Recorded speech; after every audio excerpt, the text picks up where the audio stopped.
안녕하세요. 노자의 그 깊고 오묘한 지혜를 아주 현대적인 시각으로 한번 풀어보는 시간이죠. 자, 오늘은요, 도덕경 43장에 나오는 부드러움의 놀라운 힘에 대한 이야기를 해볼 건데요. 이걸 무려 4명의 사상가와 함께 아주 깊숙이 파헤쳐 보겠습니다. 살다 보면 진짜 도저히 뚫을 수 없을 것 같은 그런 벽 앞에 딱 설 때가 있잖아요. 뭐 말이 안 통하는 꽉 막힌 사람일 수도 있고 아니면 정말 단단한 현실의 문제일 수도 있고요. 그럴 때마다 좌절하곤 하죠. 근데 이런 벽 앞에서 우리가 할 수 있는 건 그냥 더 세게 부딪히는 것밖에 없을까요? 그런데 말이죠. 무려 2500년 전에 노자가 정말 놀라운 해법을 제시합니다. 세상에서 가장 부드러운 것이 정말 역설적이게도 세상에서 가장 단단한 것을 마음대로 부린다.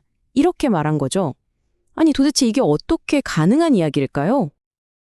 자, 그럼 이 놀라운 지혜 속으로 우리 함께 한번 푹 빠져 들어가 볼까요? 노자가 말하는 핵심은 이거예요. 벽을 망치로 부수겠다는 생각, 그거부터 버리라는 거죠. 그 대신에 우리 자신이 물이 되어서 그 벽에 스르륵 스며들라는 그런 깨달음을 주는 겁니다. 우리가 꼭 기억해야 할 핵심, 바로 이겁니다. 부수지 마라, 스며들어라. 노자는요, 형체가 없는 것은 아예 틈이 없는 곳조차 비집고 들어갈 수 있다고 말해요. 이건 그냥 힘과 힘의 대결이 아니라 아예 차원을 바꿔서 접근하라는 이야기죠. 정말 대단하지 않나요? 자, 그럼 이 정말 심오한 구절을 현대의 사상가 4명은 과연 어떻게 해석했을까요? 각자 다른 렌즈를 통해서 이 오래된 지혜가 어떻게 새롭게 태어나는지 지금부터 아주 흥미진진하게 한번 따라가 보겠습니다. 자, 보시면 4명의 사상가가 이 지혜를 어떻게 각자의 시각으로 풀어냈는지 한눈에 딱 들어오죠. 도울의 유연한 침투력, 함석권의 비폭력 정신, 또 관계를 위한 공감의 기술, 그리고 마지막으로 왕필의 자아를 비우는 영향력까지. 와, 정말 다양하죠? 이제 이 4가지 시선을 하나하나 자세히 들여다보겠습니다. 자, 첫 번째 주자, 도울 김용옥의 해석부터 가볼까요? 도울은요, 부드러움이 단단함을 그냥 이기는 게 아니라고 봐요. 그게 아니라 아예 그 위에서 말을 타듯이 자유자재로 다루고 리드하는 한 차원 높은 힘이라고 설명합니다. 도울 해석의 핵심 키워드는 바로 이 치빙이라는 한자어입니다. 이게 무슨 뜻이냐면 말을 타고 달린다는 뜻이거든요. 그러니까 그냥 맞서 싸워서 이기는 게 아니에요. 상대를 완전히 컨트롤하면서 그 위에서 자유롭게 논이는 경지, 바로 이걸 의미하는 거죠. 어때요? 거센 물줄기가 바위의 형태를 그냥 감싸 안고 유유히 흘려가는 그런 모습 딱 떠오르지 않으세요? 자, 다음은 함석헌 선생의 해석입니다. 여기서는 이 지혜가 얼마나 강력한 정치적 메시지로까지 확장될 수 있는지 볼 수 있어요. 선생님께서는 이 구절을 그 암울했던 독재 시절, 거대한 억압의 벽에 맞서는 비폭력 저항의 힘으로 읽어내신 거죠. 함석헌 선생이 말씀하신 CR, 이게 바로 힘없는 민중을 상징하는 단어입니다. 겉으로 보기엔 어때요? 정말 계란으로 바위 치는 것처럼 보일 수 있죠. 하지만 선생님은 다르게 보셨어요. 생명을 품은 계란이 결국에는 생명 없는 바위를 이긴다고요. 여기서 부드러움이라는 건 단순히 약한 게 아니에요. 어떤 억압에도 굴하지 않는 그 끈질긴 생명력, 바로 그 자체인 겁니다. 자, 이제 좀 더 우리 일상, 특히 관계 속으로 들어와서 아주 실용적인 적용법을 한번 볼까요?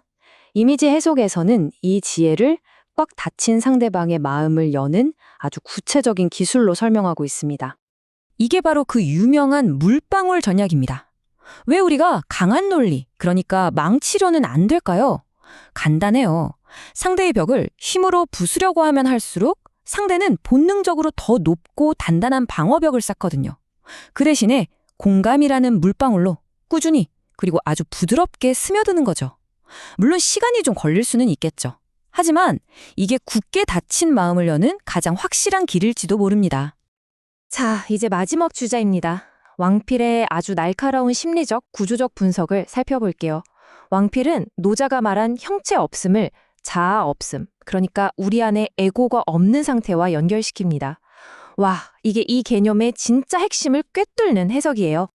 생각해보세요. 내가 강한 자아, 즉 에고로 상대에게 다가가면 상대방도 똑같이 강한 에고로 맞받아치게 되어 있어요. 그쵸? 하지만 나라는 그 주장을 싹 내려놓는 무아의 상태가 되면 어떻게 될까요? 상대의 방어막에 걸릴 나라는 것 자체가 없어져 버리는 거예요. 그러니 그냥 쓱 통과해서 들어갈 수 있게 되는 거죠. 나를 비움으로써 오히려 상대를 온전히 얻게 된다니 정말 고차원적인 희마 원리 아닌가요? 자, 지금까지 4가지 정말 흥미로운 해석들을 살펴봤는데요. 그렇다면 이 해석들을 모두 관통하는 공통된 본질은 과연 뭘까요? 이 스며듦이라는 힘의 진짜 의미를 이제 한번 종합해 보겠습니다. 4가지 해석을 이렇게 모아놓고 보니까 가장 부드럽다는 것의 의미가 정말 다차원적이라는 게 느껴지시죠? 이건 절대로 그냥 약하다는 뜻이 아니었어요. 도울이 말한 물과 같은 물리적 유연성, 함석헌이 말한 끈질긴 정치적 생명력, 또 이미지 해석의 감성적인 공감 능력, 그리고 왕필이 말한 심리적인 무아의 경지까지 결국 이 부드러움이라는 건 가장 높은 차원의 힘을 부르는 또 다른 이름이었던 거죠. 결론적으로 노자 43장이 우리에게 던지는 통합 메시지는 아주 명확합니다. 바위가 되려고 애쓰지 말고 물이 되라는 것, 망치가 아니라 빛이 되라는 것. 기억하세요. 여러분이 부드러워질수록 당신의 영향력은 훨씬 더 깊고 넓어질 겁니다. 와, 정말 강력하고 깊이 있는 철학이죠? 자, 그럼 이렇게 멋진 지혜를 그냥 머리로만 아는 데서 그치면 안 되겠죠?